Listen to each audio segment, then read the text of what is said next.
all those people that are claiming to be Israelis, Israelites, all this new crazy wave that is waking up, and they're claiming we are the real Jews, you're fake Jews. For me, it's so funny. Why is it so funny?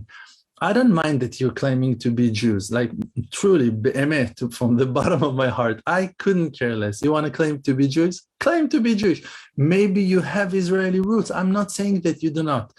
Truly, be'emet, I don't care. But why to stand up and to start saying, oh no, you're Ashkenazi. Oh no, you're white. Oh no, you're this. Oh no, you're that.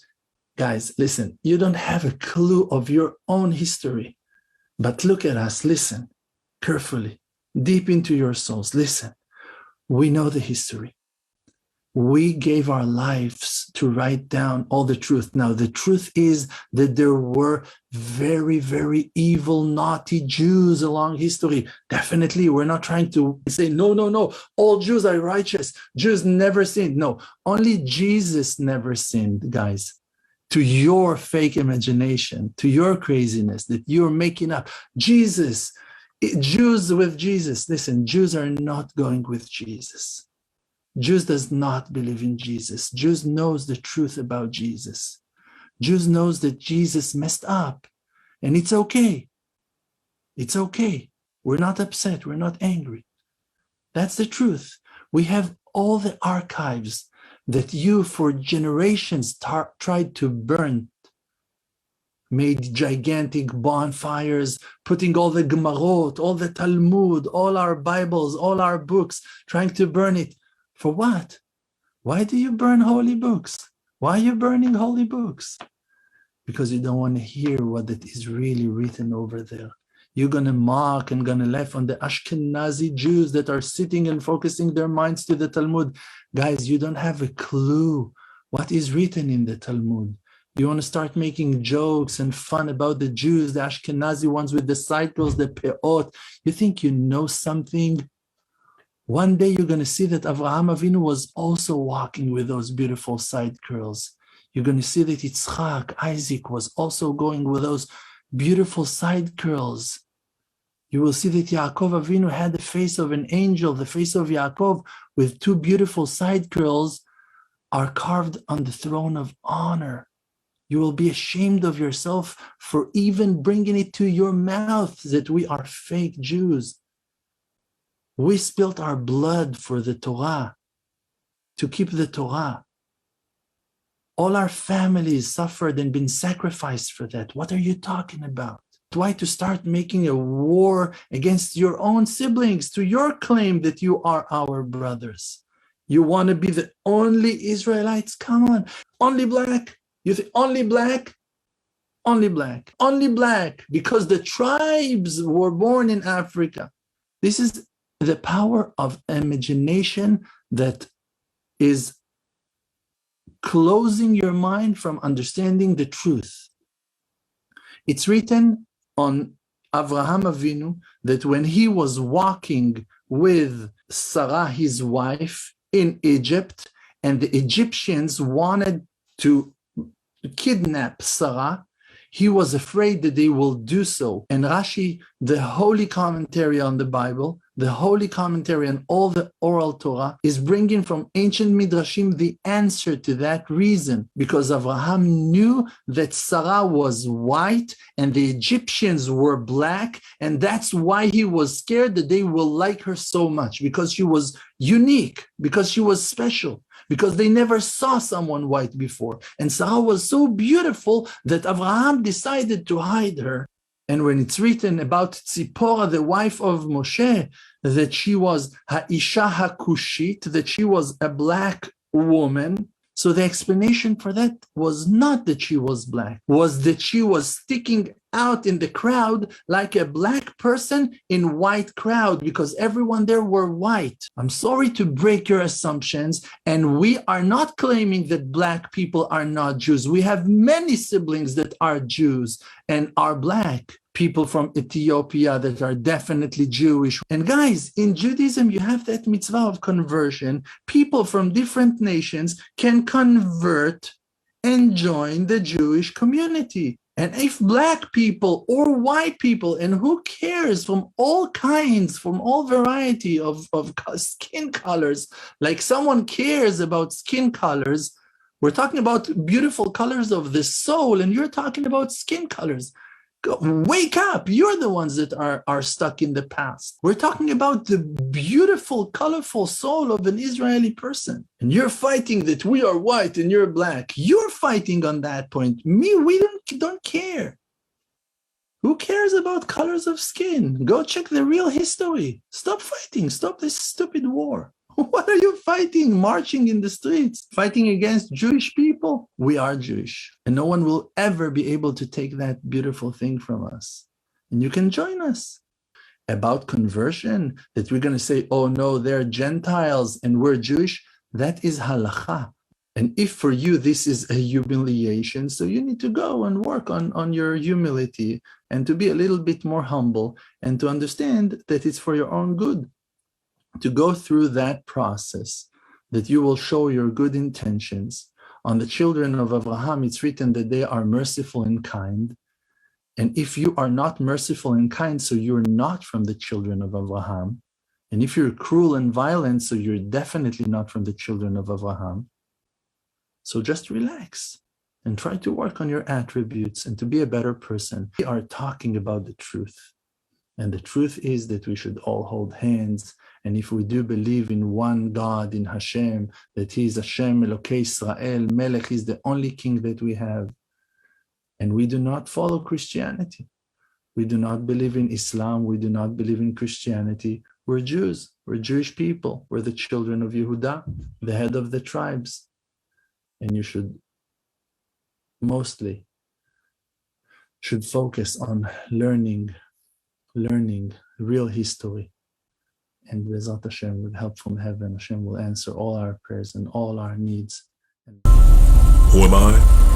Before I came into the truth of knowing that we are the children of Yisrael, well, I believed the lies of our origin and the fable of our beginnings. And as a result, I too became lost. I instead believed that I was an African American, a Hamite, a colored man. And that's what I taught my children. And then something happened. And then he came and took off my mask and expose my true identity that lied beneath. But thank you for hopping on, Dr. Elhaik. How are you doing today? Thank you for having me. Absolutely fine. Good afternoon, and good afternoon to all the viewers. Good. Excellent. All right, family. Well, if you're not familiar with Dr. Elhaik, just to kind of give you some background from my perspective. Mm-hmm. So I, of course, I do a lot of, documentaries and, working with Morey, Josh with Rebirth and Mo, our chiefs. And, as we're, putting together some of these documentaries for, at least, for me, there's at least 2 or 3 documentaries, most of which we haven't released yet, where I use Dr. Elhaik's, his research. And basically, it's a part where, where I'm dealing with the history of the Ashkenazi Jews, and as far as tracing their origin, whether it be through their language or DNA. Dr. Elhaik was one of those papers that comes up in Google, when you're doing your research. And I must say, his research, his work has been paramount, has been key in refuting a lot of the narrative as far as the origin of the Ashkenazi Jews. And I won't say too much more than that, because I'll let you, Dr. Eran, kind of give our audience, a bit of your background. But I just wanted to give that footnote that I personally have used a lot of your work, and I mean your work is actually teed up on some of my upcoming documentaries. And let me tell you, family, it's one of those it's one of those key pieces of evidence that that when it was put out there, you caught a lot of flack for it. Let me stop talking. I'm sorry. Go ahead, Doctor. Hey, you know what? And too, I could share the sentiment too. It's an honor to be on the panel with you, Doctor, because I too, about 10 years ago, came across your paper with your findings with the John Hopkins paper. I can't remember the actual site off the top of my head, but bringing into question the commonly held assumptions about the Jewish community in terms of the DNA trace, the patterns, and so forth. So I'd like to say as well, really appreciate your work and just the boldness, especially to be able to present this information that may stir up much needed questions, which it should, but to still press forward and reveal this information publicly. So I really appreciate you. So I'll fall back. Really appreciate it again, sir. Thank you so much. Thank you so much for your kind words. It's heartwarming to hear that. Yes, a little bit of my background. My background is computational biology. I studied both biology and computers and mathematics and statistics. So I did my PhD at the University of Houston. Then I did my postdocs at Johns Hopkins School of Medicine, School of Public Health. I became a faculty there for a short while. Then I moved to England to start my first season professorship. And then I recently moved to Sweden to become associate professor here and lead the bioinformatic studies. The studies that you're referring to was in the middle phase of my career when I moved to Johns Hopkins to start doing population genetics. At that time, the first genomes of Jews were published, and that was thrilling for me because I've always been interested in history and genetics, and there are always different versions and disagreements at that time between historians, of course, and it was crucial for me to know who's right. And when that data became available, I began analyzing it, and I got completely different results from those that were published. And it took me 6 months where I haven't done anything. I just sat on the train and just thinking and thinking. I knew the papers by heart by then. I didn't even need to read them. And I was just thinking, what have they been doing that is so different? And in these, mental exercises that I did, I began to peel layer after layer of these disguise, of these methodological fallacies, of these assumptions, of these false assumptions, of this truthiness that are not really there and are not really scientific. And that took a very long time because everybody were doing it, the same things. And after 6 months of doing nothing, just thinking, I started to do the experiments and to show that actually those papers that were published were not really designed to discover anything except what the authors wanted to show, that modern day Jews are close to Israel without having any other data.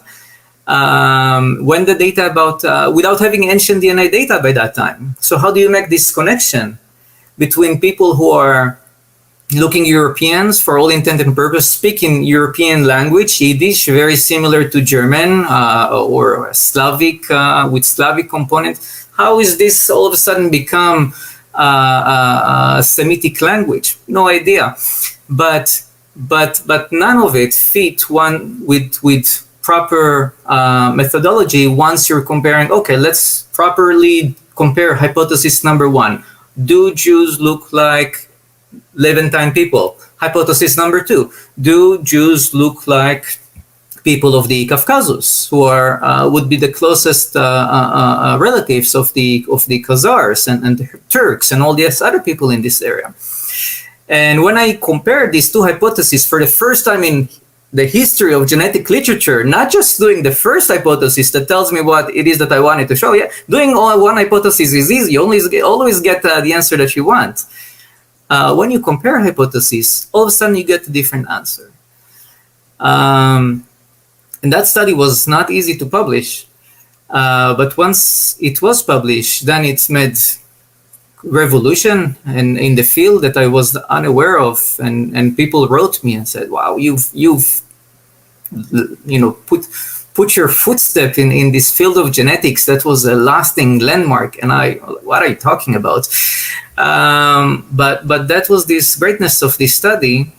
The follow-up study that I did was published 3 years later, now with novel methodology that I developed, this biogeographical methodology that allows you to take a DNA and put it any place in the world where it has originated. That technology did not exist. So once again, how do we locate people in the map without this technology? Well, again, we're by imagining those results. When I developed this algorithm, this GPS, geographic population structure, Ashkenazi Jews were mapped to southeastern Turkey, which was very peculiar. It was not Israel, it was not Khazaria, it was somewhere in Turkey that had absolutely no significance in Jewish writing and that we know of. And I sent my postdoc to the library with a sandwich and spare socks, and I told him, don't come back without an answer. We need to understand why Jews are going to Turkey. The algorithm is very accurate. It was very accurate for every other population except the Jews, Ashkenazi Jews, of course, that it placed them in Turkey. He came back with a huge book like this, 600 pages of ancient traveler journeys, documentaries. That people walked around, just like Benjamin of Tudela, they walked around and they documented the place that they went. So we could get a glimpse of ancient villages and settlements that are not on the maps anymore. And in this book, we found 4 areas, all of them exactly where GPS pointed us, settlements that do not exist anymore, only one survived, whose names derived from the word Ashkenaz. Wow. So we have Ashkuz, Ashanaz, Ashnaz, Iskuz, and we all of a sudden, from having no place in the world whose name derived from the word Ashkenaz, not Jews. Jew is easy to find. It's a very short word. It exists in other words. Finding a place that's called Jew means nothing. Ashkenaz is a very long word. From having 0 places, all of a sudden we jump to 4, all of them in the same place, all of them where genetics told us that it will be. And that place also fits with the place of the kingdom of Ashkenaz mentioned by Jeremiah. The kingdom of Ashkenaz was not Germany. Jeremiah was not prophesied that Germany would go fight Babylon. That did not happen. He didn't know where Germany was. So there is no way that Germany is Ashkenaz. Ashkenaz was and has been always Armenian and Iranian lands. And this place where we found the Ashkenaz perfectly fit the missing kingdom of Ashkenaz, because you have Madai and you have the other kingdom, the Jeremiah prophet, and that's exactly the kind of groups. Now we can make a circle of the kind of kingdoms that were going to wage Babylon. Not exactly happened the way he expected. Eventually it was the Persians who conquered the Babylons, but they were in the neighborhood too. Yeah, and actually, I was going to say, to your point, Dr. Eran, I was trying to share this table of nations here. I don't know if it'll show up. Yeah, it's a table of nations. Is the top second from from the right on the top. Yeah, let me see if I can share this tab instead. There we go. So to your point, and this is what I found interesting. So I'll just kind of repeat just a little bit of it, just so that people are following. So basically, you use GPS to determine where the Ashkenazi lived, or their point of origin. And I think there's another methodology that you use, but I'll ask you about that in a second. But basically, you based off of your calculations, you were able to pinpoint them. And I guess the location, if we're looking at the location in the table of nations, it would be in the location of Ashkenaz. Exactly. It's exactly where you're stepping. It's a little north to Lake Van, but you see the word Ashkenaz is there on the map. It's a little southwest from that. Okay. But it's right there. Yep. And it's like I said, it's interesting because I think, so did you also do another study where you compared the DNA of, I guess it was kind of like a genetic distance comparison, right? Where basically, for those who may not be familiar with genetic distance comparisons, you basically, you're comparing two people or two groups, one to another. And depending on how, if they're closely related, then the genetic distance value should be small. And, Dr. Eran, please correct me. Feel free to correct me if I misspeak. But if the closer they're related, the smaller the genetic distance value. Like a mother and father or sister, brother, their genetic distance value is going to be extremely small compared to someone that's like a fourth or fifth generation cousin. Exactly. So when we take that and we extrapolate that and we apply that to genetics, and we're looking at populations around the world, let's say, and we take the Ashkenazi, for example. And this is why I love the comparison that you did, because it's one of those things where it's so obvious that we should have done, from the beginning. And that is, let's say, let's take where you think you're from, and we'll compare your DNA to that place. But we'll also take your DNA and compare it to this other place where I think you're from, whether it be Georgia or the biblical Ashkenaz, that sort of thing. And let's just see, which one you're closest to. Mm-hmm. I may say, as a researcher, that you're from biblical Ashkenaz. You may say that you're from biblical, Israel. Let's see which location you're closest to. It's like, that's just the easiest, simplest comparison that you can do. And when you run that comparison, and like I said, keep me honest here, I just want to make sure I'm representing the research, but when you do the comparison, you find that over and beyond that the Ashkenaz population have a closer genetic distance value or closer relationship to biblical Ashkenaz. Is that a true statement? So when you do this kind of comparison, it's important to be honest. And when you read those studies, you have to read them critically, because the easiest misconception to create and to falsify is to exclude the population that are the closest to the test population and include only but the population that you want to show.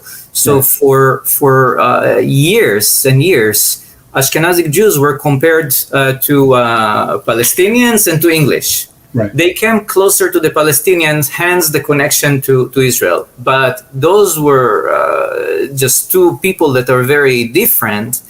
And when you include populations like Italians and Caucasus people, Georgians, Armenians, Jews would be closer to Georgians and Armenians than to Palestinians. But these comparisons were not done. Yeah. Yeah. Okay. So go ahead, finish your thought. So this is what my study did for the first time. It shows, let's compare to Palestinian, let's compare to German, let's compare to those Caucasus populations, and these Caucasus and Italian population came up. Now, when some groups do compare to the Italians and they find the similarity, they dismiss it by saying, oh yeah, that was the Roman exile. What Roman exile? There was no Roman exile. The Roman did not come to Israel at the year of 70 to exile population because they needed people to pay taxes. That was far more important than taking how many people were exiled. They took people to serve on their ship. They did not come with trains.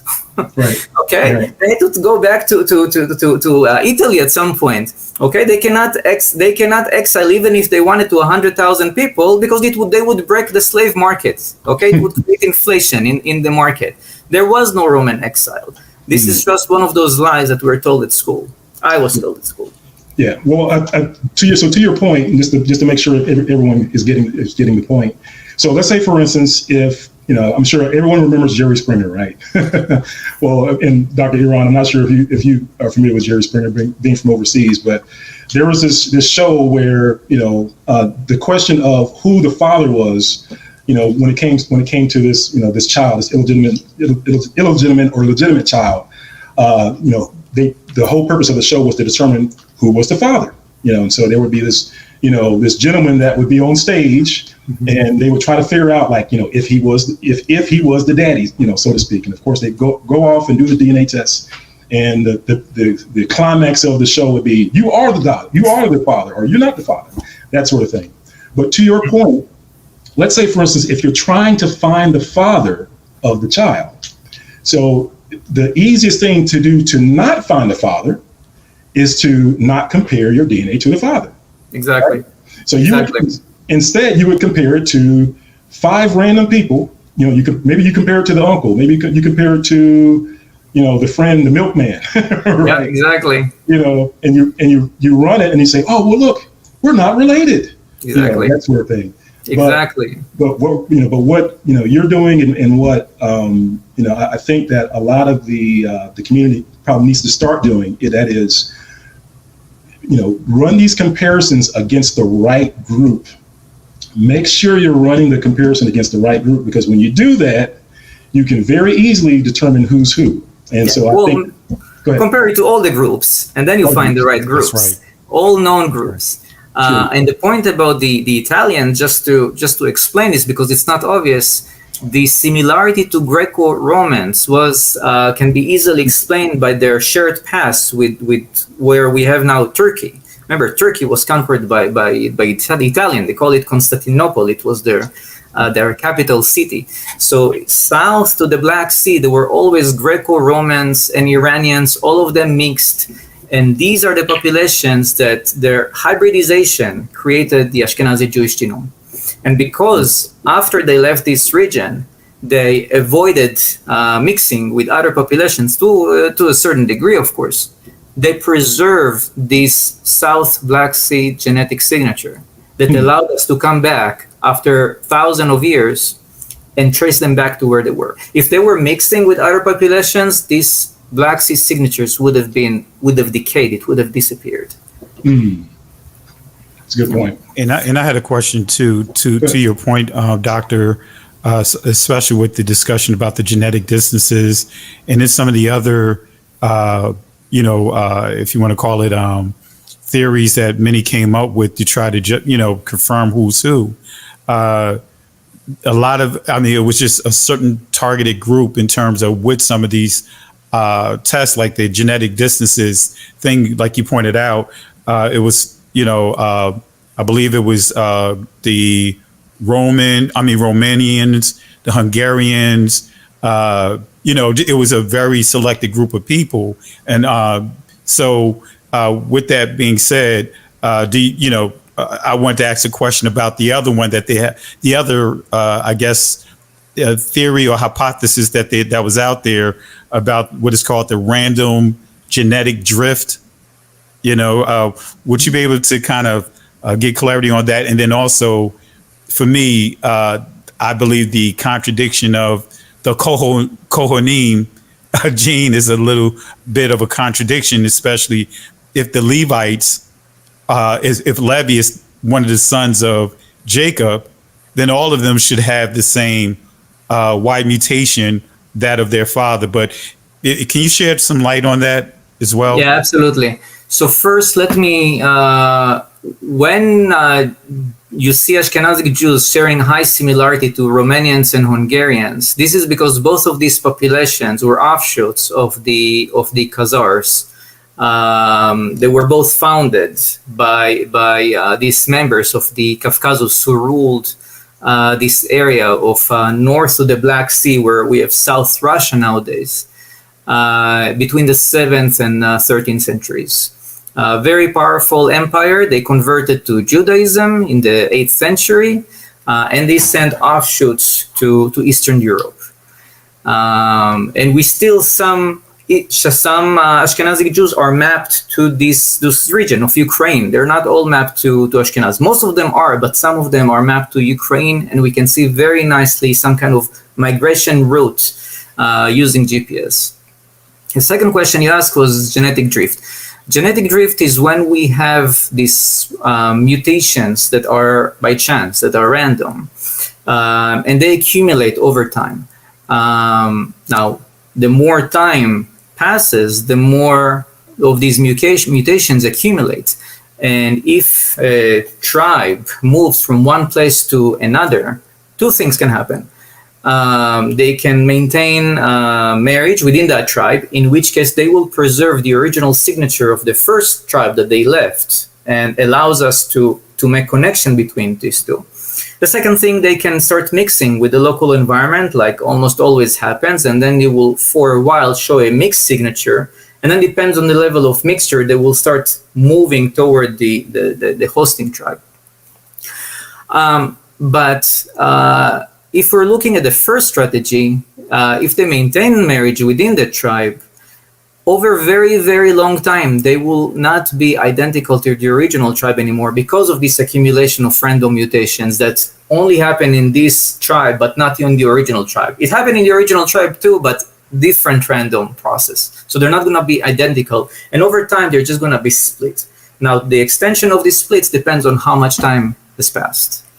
And that's genetic drift. Now, in the populations that we're talking about, Ashkenazic Jews, we're looking at 1,000 years. That's not enough time for random drift to create completely separate things. However, you mentioned it, and that's very good because it's a chance to refute another myth.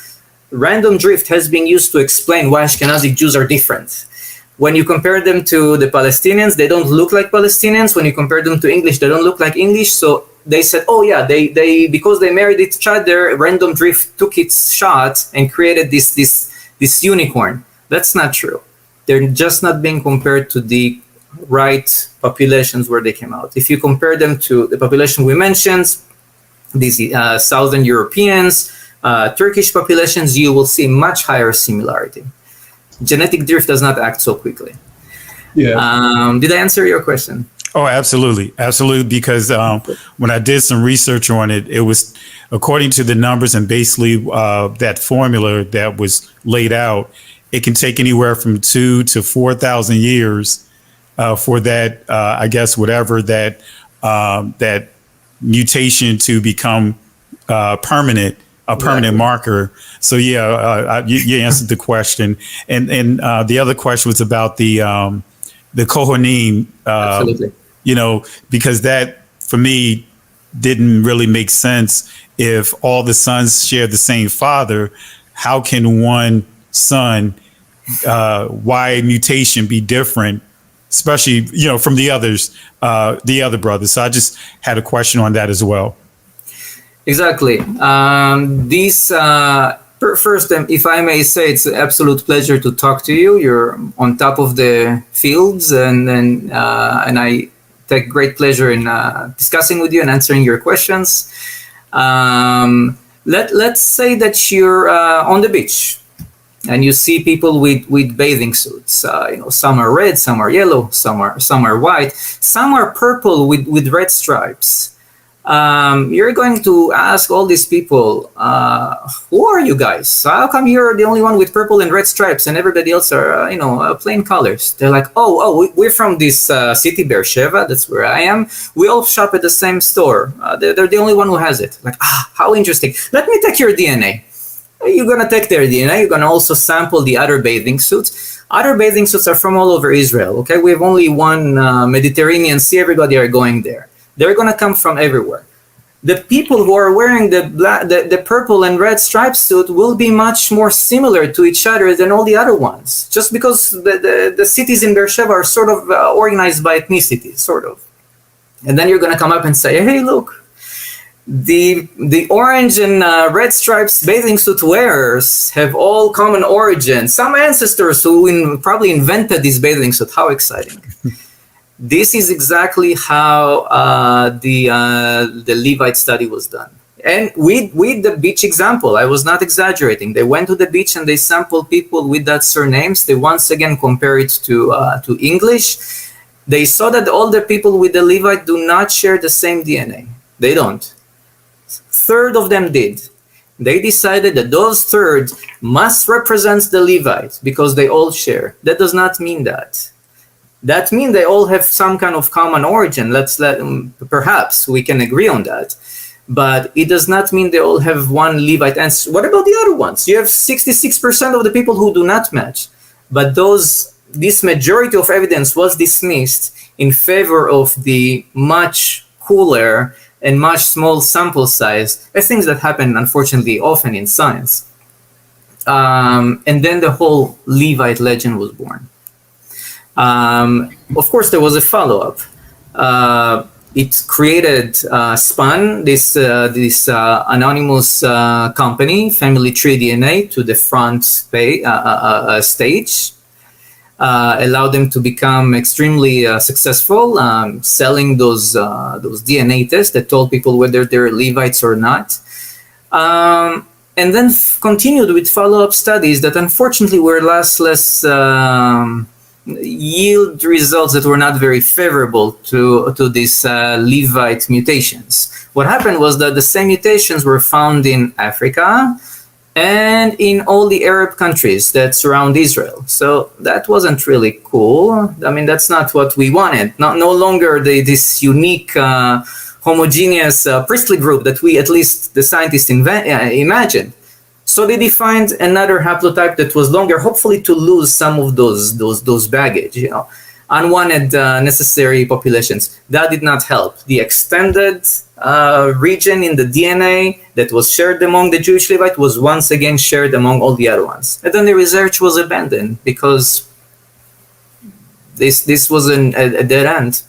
The legend continued to live, of course. People do not read all those papers that tells you that they were unsuccessful in identifying some kind of signature among the people who carry the surname Levite on their Y chromosomes. People don't know that, and most people don't think why there is no reason in the world that such a signature would be found. Okay, people who carry the surname Levite and Cohen are the first and second most common names in Israel. That was not the case in the Bible. The Levites were a minority. Do we have any reason to believe those Levites over the years created so many offspring that all of a sudden they become the first and second most common names today in Israel? No, of course not. Can we explain why some villages, all of the people are named Levites, and then in some villages none are? Of course not. Do we realize that people did not have surnames until a few hundred years ago? Once again, these questions are not being asked. So once again, it's a very good example to how myth is being created and maintained and being pushed for profits. Yeah, I was going to say, I think that, like I said, the beauty of it all, given the complex web of disinformation, for lack of a better term, I would say that the beauty of it all is that, I think at the end of, like I was saying earlier, I think that at the end of the day, if there's some contention as to where, like for instance, where the Jewish people come from, if they want to, validate, their belonging to, that land, validate them being, Israelites or whatnot. The easiest way to do it, is just to do a simple genetic distance test. Like, that's it. Like, you don't have to, climb onto the top of Mount Everest. You don't need to do some super, some super complex computation. I would say, I guess my challenge, to those that would want to argue to say that, of course, like the Ashkenazi are in fact the original indigenous population of Israel. I would just simply say, then simply compare your DNA to the group or that's in Georgia, in Russia, Georgia. Yeah. That's it. And just see if it's is it closer to Russia, Georgia, or is it closer to the to the Palestinians? So yes. But those tests, of course, are not commercially available. What happened is that commercially available tests include the Ashkenazi group already in the test. And when you compare Ashkenazi to Ashkenazi, the Ashkenazi group will come up and mask all the other results. Okay. So on the one hand, you have people paying to know what they already know, which I find ridiculous. And on the other hand, you have a company not sending results that may upset people. So all in all, people cannot find out the truth. And all companies do this except my test. My test, I do not include Ashkenazi Jews. This is not the question. This is not the answer that people, I think, want to ask. I think they're asking what the question that we just discussed: who am I closest to else? Not just to my group. And that's in modern DNA tests. When you're looking at ancient DNA tests, this is a lot more interesting, because all of a sudden you don't have Ashkenazi Jews, you don't have Mizrahi Jews. Now you just have farmers and soldiers and metal workers, no-name peasants, only known by their bones. Yep. Now you tell me to which one am I? Do I look like more? Then you will find the answer. Yeah, that's actually a good segue. Oh, go ahead, Pascal. And I think, and you could correct me, Doctor. I believe his name was Zeusman Diskin. That when you deal with the genetic distances, he highlighted that all the groups that was part of that test had nothing in common with each other. And go ahead, Doctor. I just thought if you can elaborate on that. He did, and he was punished for that. He fared a lot less than people in his field. He, during his PhD, found out that his supervisor has manipulated the data the same way we just discussed about Ethiopian Jews, making them look more like other Jewish groups instead of looking like Ethiopian that are not Jews, which is what they look like. Of course, this study has huge ramifications in the political climates in Israel. If Ethiopians, Jews, do not look like other Jews, but rather like Ethiopian non-Jews, who's to say that they're Jews? And then why bring them to Israel? Right? Because there is a big question: are they really Jews? Many of them converted to out of fear or to protect their lives. We do know there were Jews there. They had the Aksum kingdom. They were very powerful, but it fell from its power in the Middle Ages. So are they Jewish or not? Now, what Israel did, they sent this rabbi who asked this question and decided, yeah, they're the tribe Dan. It's right, talking about makeup stuff. But of course, that doesn't solve the question about every individual person and who they married and so on and so forth. Mixing a halakha question, Jewish law, with ethics and morals and modern Jewish law. It was all a big mix. And we needed answers that were slightly more accurate. He suspected that his supervisor has been manipulated data, and he came out and said that. And he nearly flunked out of his studies. Fortunately, he was saved. And he published his several studies showing these, not just his supervisor, but other people in the field were manipulating data about the Kohen and Levites too, to make the results look more biblical and fits the Zionist narrative of there was once a Jewish group, then it dispersed all over the world, but they maintain marriage inside the family. So once again, maintain some kind of genetic signature that is unique to all of them. And here now we can find them. That story is not true, factually not, but there are people who are trying to push it like it is. And last question. Oh, I'm sorry. You were still going. Continue. I'm sorry. My apologies. Well, just the end of the story. He published a couple of studies refuting those other studies. He published the one with the Y chromosome, which I believe you referred to, showing Ashkenazi Jews are closer to Italians, which is the same thing that I found, except he interpreted a little differently.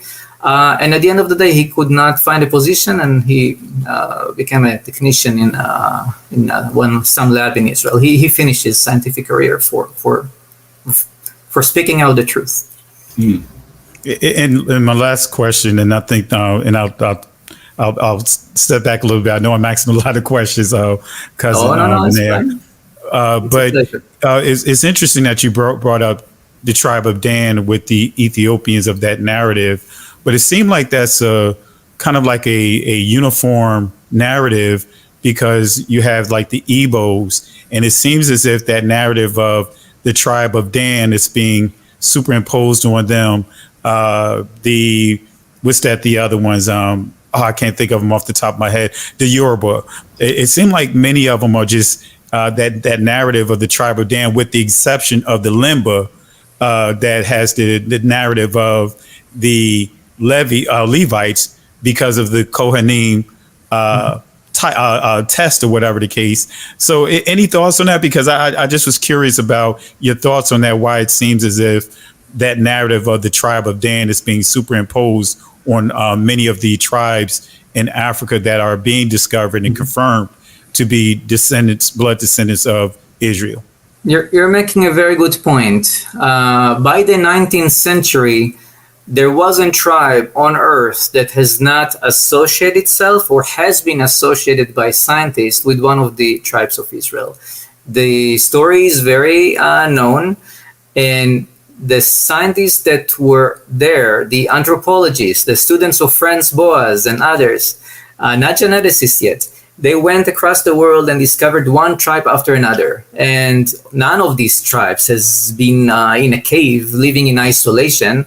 They all met missionaries in their lives. They all knew the stories. They could repeat some of them. They could have adopted some of those habits. So they have been either, again, associating themselves or have been associated by researchers with one of the tribe. It was one of those things that anthropologists tried to do. They believed in the Table of Nations, the same one that is on the screen right now. They believed in that. And they tried to show how these tribes spread. They couldn't. After a while, they realized people of very, very great distances share the same traditions, but not other traditions. And in between, there was nothing. There was no reasonable way to explain it except that we have to move on from these stories, and we cannot accept those claims that those people have that they belong to these tribes. That was the conclusion that scientists left, and they abandoned this hypothesis completely. Until the establishment of Israel and the need to do this, ask this question, which was never supposed to be asked, who's a Jew? The answer is simple: whoever say they are. Back then, there was no motivation for people to really go to Israel unless you're really feel something and willing to go to, to those swamps and risk malaria and everything, and go to be a founder of this with this group of people that have nothing else in common except the same dream. But as Israel got better and wealthy and became a social state and a welfare state, more and more people wanted to go there who may not have necessarily been Jews. Many of the Russians who came in the 90s after the collapse of the Soviet Union are not Jews. They used fake documents. They knew it. Israel knew it. America knew it. They didn't let them go. They wanted them too. They were very well-educated population because the Soviet Union invested in education. But Israel asked America to block their access so they can get some of the engineers. It was not that they're not Jews. Most of them are, some of them, 300,000 of them are still defined as non-Jews. So meaning they cannot get married in Israel to the general population except their own, except those people in those 300, because they're not defined as Jews by the Orthodoxy.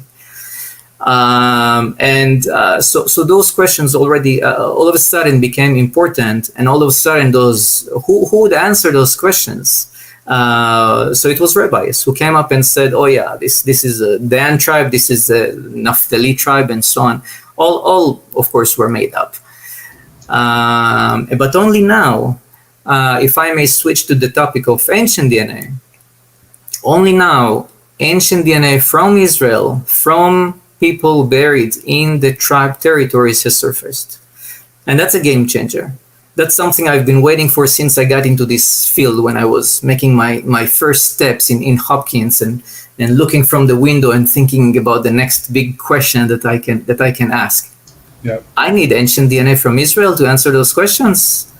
And only now, as this DNA came up of real tribe people who lived in those territories, and that allowed me to develop this test, which is now available in Ancient DNA Origins website, that allows us to compare people like yourselves to those skeletons from these different tribes and say, are you close to Judah tribe? Are you close to the Levites? Are you close to the Danites?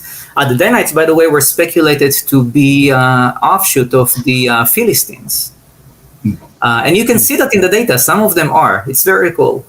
Some of them are very clearly of Greek origins, but some are locals, suggesting once again there was some kind of admixture there in Israel. Yep. And just to add to your point there, Dr. Eran, so I mean, like, just want to make sure everyone's aware of what we're talking about. So before we were talking about, comparing, DNA of people walking around today against other people walking around today, right? Your DNA against modern populations is what people would say. So now what we're talking about is comparing your DNA to the DNA that's extracted from archaeology sites, where, they're able to date, these sites. They know exactly what time period, or have a good idea of what time period, these specimens were, come from, that sort of thing. And they know a little bit about the culture and that sort of stuff. And what they're doing is that they're taking, extracting DNA where they can, and uploading it into a database. And to Dr. Eran's point, at least for us, it's been a game changer. The moment that we were able to start comparing our DNA to the ancient DNA, all of a sudden we started seeing some interesting patterns, to say the least. But I won't go down a rabbit hole, because I know I want to be mindful of Dr. Eran's time, because he is, I think, 6 hours or more ahead. So I know after a while your head might start you might start dozing off. So you want to be mindful of that. So, but to follow up on your point, so Israel is finally decided to release these ancient DNAs, and I guess we are, to a certain degree, and let me know if it's the true statement, but we are, how can I put it? We are victims, or we are dependent on the DNA that they decide to release, if that's a good statement, because there's a time period and a place. And what I mean by that is that the DNA that's extracted is extracted from different places from around Israel, from different time periods from around Israel. And one of the things that I've been pushing for the longest is, when you go to, like I said, I'll make this really quick, because I just want to be mindful of your time, Doctor. Let me do this real quick screen share, if I could. Let's see, screen share. Oh, it's over here. So if I go here, hopefully you can see the screen. And yeah, you can see it. All right. So this is like the British, the British Museum. I click on here. I'm looking at the Lakesh relief. So this is a point in time, in history, where we know we have a picture of the Israelites, right? So this is a picture of the Israelites, and folks will look at that and say, oh, these are a Negroid people, short, nappy woolly hair. And then we also have the cranial analysis that goes along with it. And so in this particular slice in time comes from a particular point in time.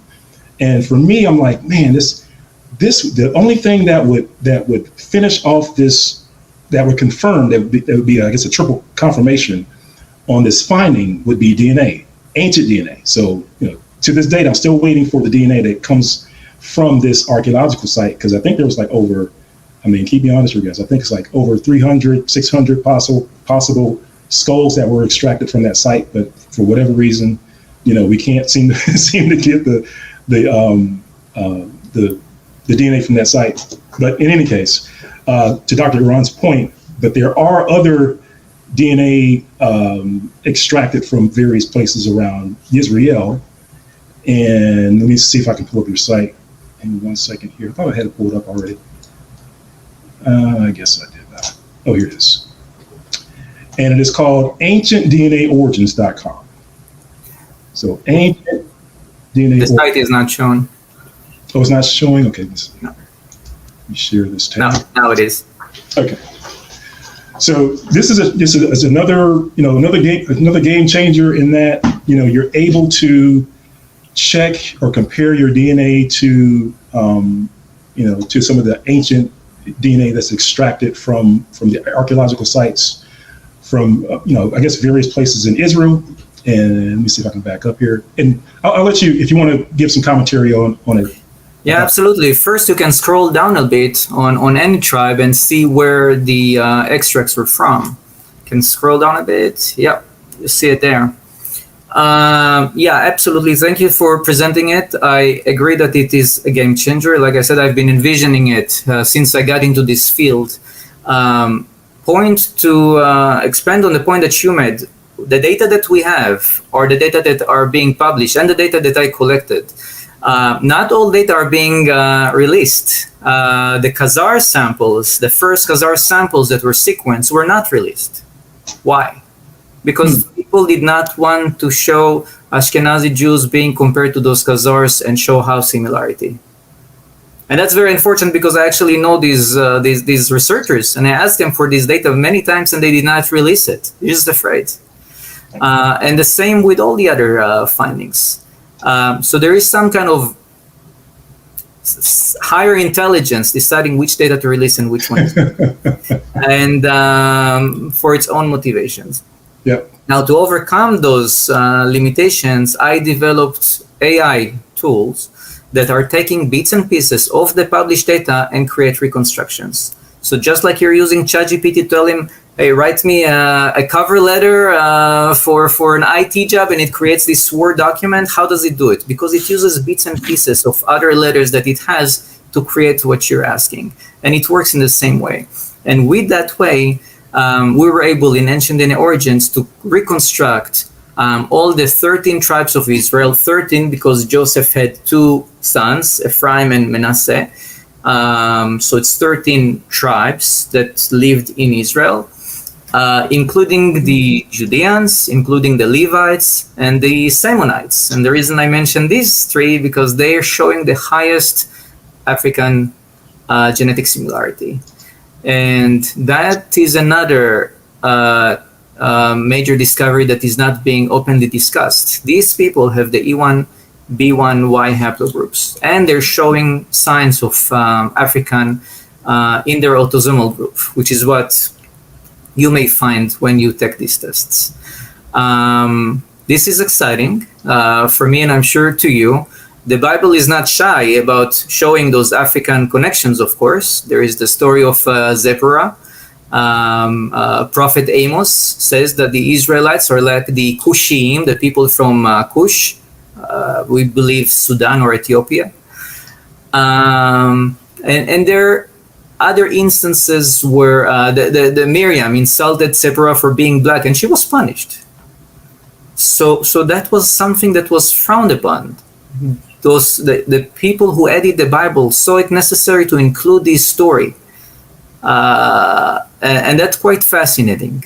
That shows there is so much that we don't understand in the ethnic composition of the Israelites, that right now this ancient DNA that we find give us some idea that, you know what, it was much more common in this area to have African DNA. Or could have been, I mean, we call it African DNA. It could have been just Levantine DNA that went to Africa and now it's coming up, right? The direction is still unknown. It should have been back and forth, of course, but we will need more data to answer this question, and which is why we need the help of the community, and which is why I'm grateful to Yeshaya for inviting me to this show. And the more people will participate in this project, the better job we can do to reconstruct the story of the ancient Israelites, and on the way, your stories. Yeah. And I appreciate it. And to Benayah's point, I went to your site, the Ancient DNA Origins, and I actually purchased the entire package for, to get everything, all the results. And I did see, and I know it's going through some upgrades and changes along the way, but I did see, for example, a connection, for example, to the Levites, and can you kind of share a little more information on that? Because I did see the Levites, and I know early on I saw some of the other tribes, but some of them kind of disappeared, but the Levites are there. So can you shed some light on that? Absolutely. So first, you didn't disclose what similarity you had, and I respect that. It's your results. I can only share that some members of the community emailed me, and they said they have 20% Levite. Yeah, I think mine was 15%. Fell off the chair. That's a lot. We're talking about very high genetic similarity that survived over time, and that's just crazy. And again, before I continue, just want to dispel some kind of myth and explain how it works. People come and say, how is it possible if the genetic material is being halved in every generation? Yes, it is being halved in every generation, but not if you maintain marriage within the community. Because in this case, it's half from mom and half from dad, but altogether it's one if mom and dad have both of them the same genetic information. Okay, this is how the Neanderthal it can be found at 2% in all of Europe. It is not disappearing over time. It's too stable because at this point, both the mom gives, it's from her mom's 2%, I'm getting 1, from my dad 2%, I'm getting 1, and it's 2 again. Okay, so it's not being halved. It all depends on on the history of your family. So finding these high percentages is super exciting. And once again, the Levites were Egyptians. We know that because they had Egyptian name, Hofni and Pinchas, Moses. These are all Egyptian names. It is believed that they are the ones who brought the story of the Exodus from Egypt. And it is speculated they were a member of the Chapil, which is a member class of workers that were in Egypt, that at some point rose to prominence because there was a revolution in Egypt, and all of a sudden those Chapil became kings. Okay?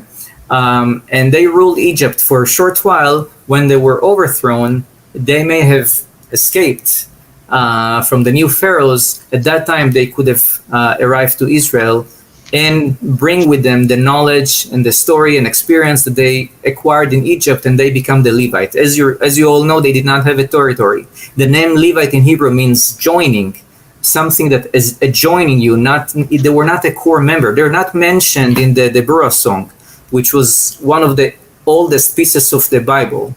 They're not mentioned there, probably because they did not exist back then. They joined later on. Okay? So it's a very fascinating group with very exciting history, and they're highly African. Yep. So to point out, Appreciate it. Yeah, good question, and just a few quick things as well. So on the website, off to the right, see where on the blue section. Hopefully my screen is still showing. But see where it says Levite tribe, and then it has the date here, 1250 and 1170. So this is the time period that I'm most interested in. Well, not necessarily this particular time period, but what I would love is for samples to be released. And I know, like I said, I know this isn't anything that you control, Dr. Eran. Nope. But my what's going on around here? But my request, out to whoever is the gatekeeper, and it's funny because it's like they've held on to this information for so long. I'm not even sure if I trust it if they released it at this point. It's almost like food in the restaurant. If someone's taking too long to get food in the back, it's like, was you really sure if they took like 30 minutes, an hour and a half to fix your food? But exactly. But in any case, I think that because before we were talking about genetic distance value, and that if you were to compare your DNA against the right group, I believe, this is, like I said, just a hypothesis that I'm throwing out there, but I believe that the right group for us is particularly in the territory of Judea, and especially around the relief, the Lakesh relief. Like if some way, somehow we were able to get a hold of that DNA extracted from those sites, I think that you would see extremely high numbers within our community. Like I said, it's just a hypothesis,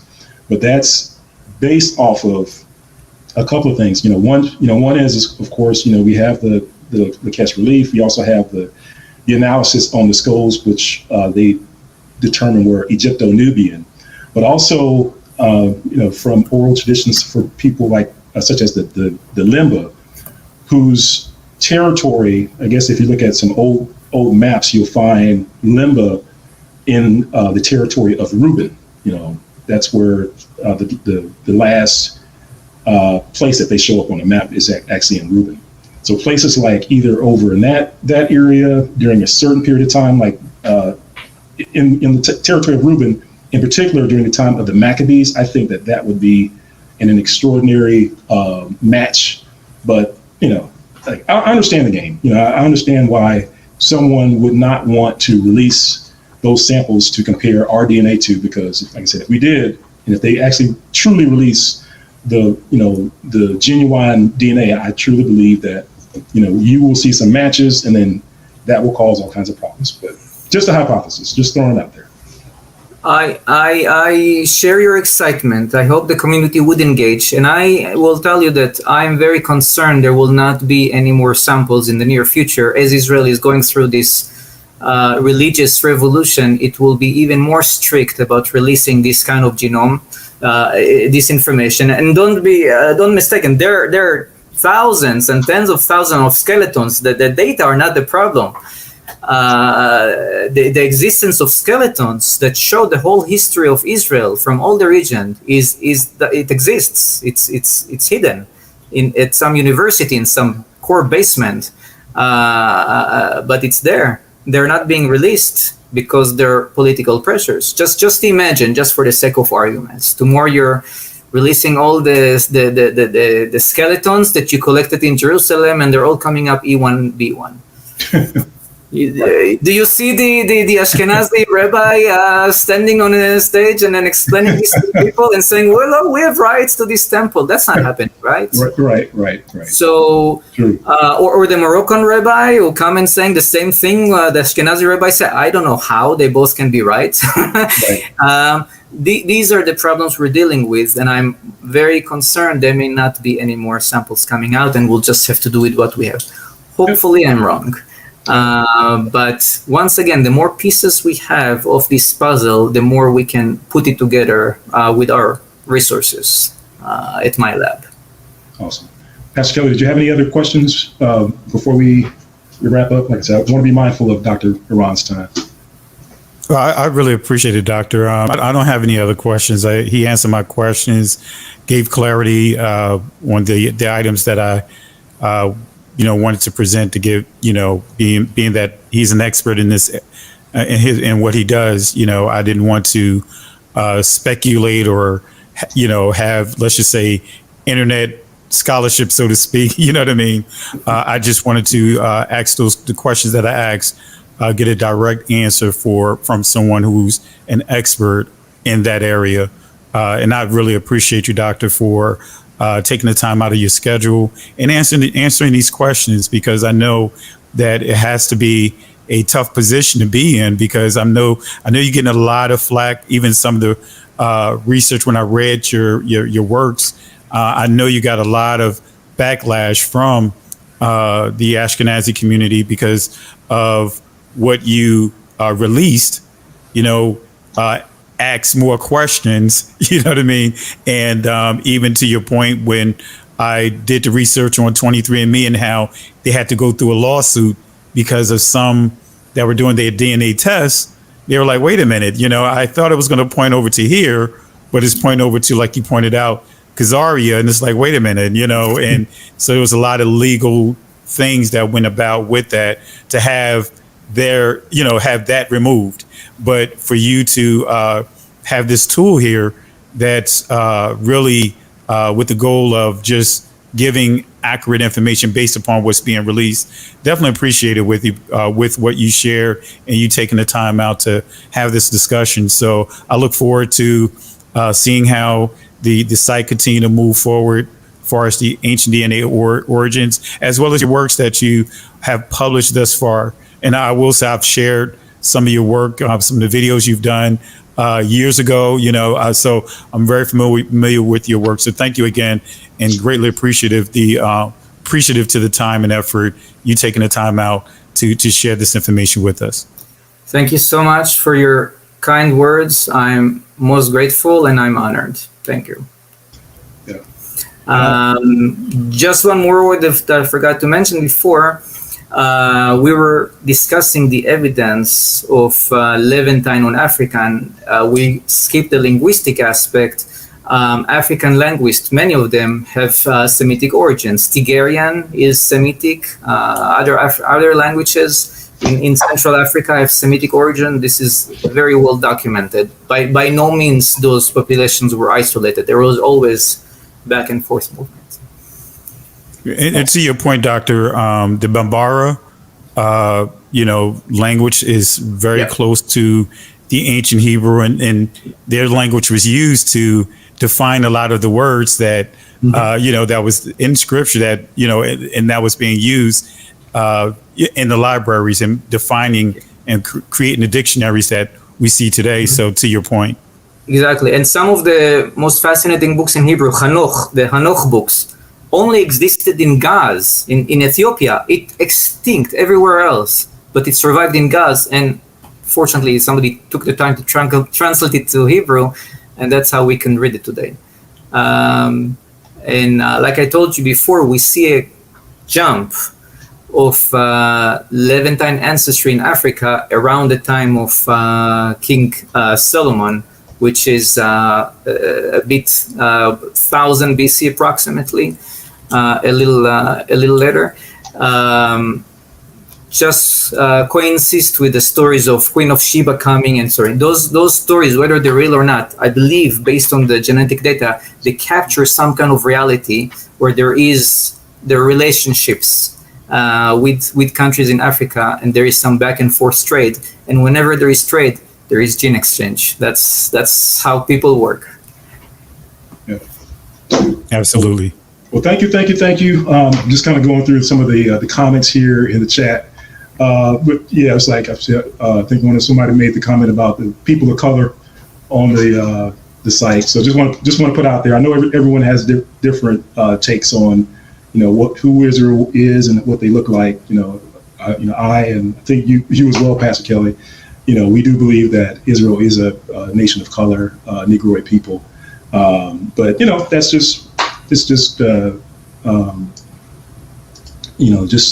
our platform. So we do respect different thoughts and opinions on that as well. So, but just wanted to throw that out there. All right, family. Well, Dr. Eran, thank you again for joining us. Hopefully you can get some rest now. I'm going to keep working.